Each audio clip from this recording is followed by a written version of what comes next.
Le Grand Matin Sud Radio, 7h-9h, Jean-Jacques Bourdin. Elisabeth Lévy, bonjour. Bonjour Jean-Jacques, bonjour à tous. Le gouvernement, donc, a renoncé à subordonner le passage en seconde à la réussite au brevet. Eh bien oui, passe-t-on brevet d'abord, c'était un micro-pas dans la bonne direction, c'était dans le choc des savoirs de Gabriel Attal, il prévoyait donc que seuls les élèves reçus au brevet passeraient en seconde. Ça semble assez logique, d'ailleurs, même si ce n'est pas vrai depuis très longtemps. D'abord parce qu'on se demande à quoi sert un examen s'il n'a aucune conséquence. Demandez donc à votre ado de le préparer et vous verrez.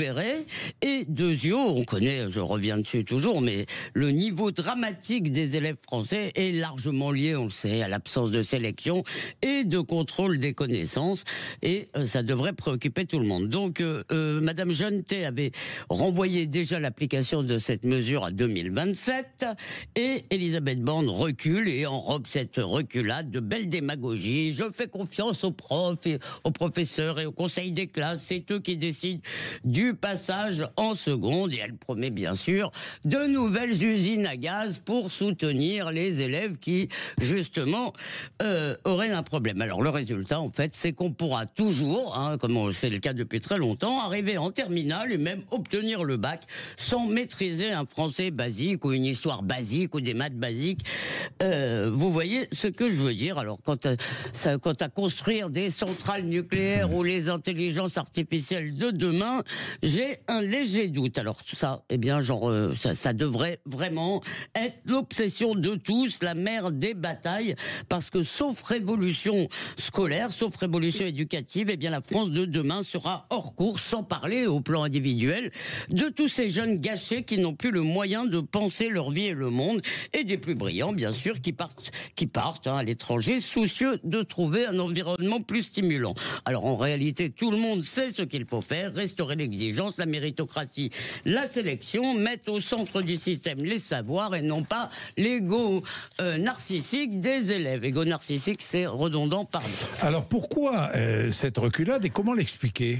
Comment l'expliquez-vous ? Eh bien, d'une façon générale, lâcheté, courte vue, bien-pensance, vous connaissez le tableau. Alors, dans le cas précis du brevet, il y a peut-être des considérations budgétaires, parce que le redoublement coûte très cher. On peut pas faire des économies sur des tas d'agences inutiles, mais par contre, ça, on doit compter. Évidemment, elle a aussi cédé aux syndicats. Les syndicats sont en pilote automatique. Dès qu'on propose quelque chose qui c'est un tout petit peu exigeant, eh bien, ils dénoncent le tri social, ce qui veut dire que dans leur esprit, les pauvres sont mauvais par principe. Et bien sûr, derrière tout ça, il y a l'idéologie égalitaire, la gauche éducative qui peuple la rue de Grenelle, là où est le ministère, déteste les examens, les notes, la compétition. Et pour ne pas froisser les mauvais élèves, finalement, ceux qui ont des difficultés, eh bien on décourage les bons. Tout ça au nom de l'égalité, bien sûr. Donc, vous connaissez aussi le résultat, 40 ans de mesures inégalitaires, donc ça a fait dramatiquement baisser le niveau, et en plus, ça a entraîné plus d'inégalités. Et à entendre du matin au soir que s'ils sont responsables de rien, que les cartables sont trop lourds, les horaires trop chargés, les profs trop méchants, à leur dire qu'ils ont tous le droit de faire de longues études. On a surtout désappris aux jeunes Français le goût de l'effort, et comme ça fait des décennies, eh bien ça se voit évidemment aujourd'hui chez les adultes. Demander à un chef d'entreprise. Alors la gauche invoque en permanence, vous savez, c'est le grand truc des écolos, notamment les générations futures, mais en réalité, elle commet le pire crime contre elles. C'est logique, nous sommes dans une société d'individus narcissiques qui fait de moins en moins d'enfants, on ne voit pas pourquoi elle se soucierait de les élever par la connaissance. Alors, Chloé Morin, Éric Revel, vous êtes d'accord ou pas d'accord avec cette chronique d'Elisabeth ?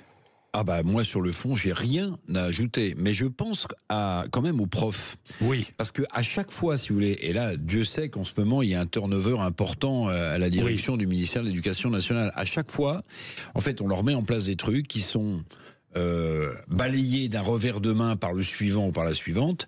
Et puis j'attire l'attention quand même sur une chose, c'est que Gabriel Attal, qui a sauté de ministère en ministère en faisant beaucoup de communication, en fait on n'attend jamais de savoir quel est le résultat de ce qu'il a annoncé avec tambour et trompette. Pour le changer de poste. Puisqu'il a filé à l'anglaise sur un autre poste.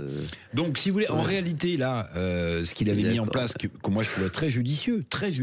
Je n'aime pas beaucoup Gabriel Attal, mais pardon, là on lui a ordonné l'ordre de quitter le ministère de l'Éducation nationale quand il est devenu Premier ministre. Il avait demandé à rester ministre de l'Éducation nationale. Enfin bon, il a fait la même chose. Il a fait la même chose au budget. Il a fait la même chose au budget. C'est vrai. Non, mais ce que je veux dire quand même, c'est que au-delà. Il aurait refusé. Écoutez, franchement, il a fait des coups plus pendables à Emmanuel Macron que de refuser Matignon. Donc, il n'a pas refusé Matignon.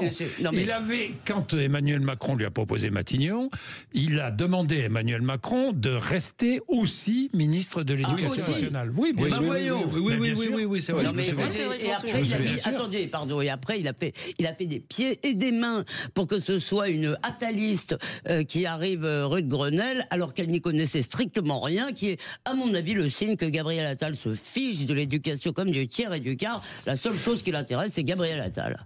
Ouais, ça, c'est un peu du procès d'intention, ça. Je ne trouve pas. Il a fait deux choses, la baya et un truc qui s'appelle le choc des savoirs, si vous voulez, qui est de la com. C'est comme le Marseille c'est de la com. Vous venez de défendre le choc des savoirs. Non, mais je défends l'idée, mais c'est resté de la com. Mais en fait, il faut pas faire un truc comme ça. Il faut tout casser et tout recommencer. Pour l'école, il n'y a pas d'autre solution.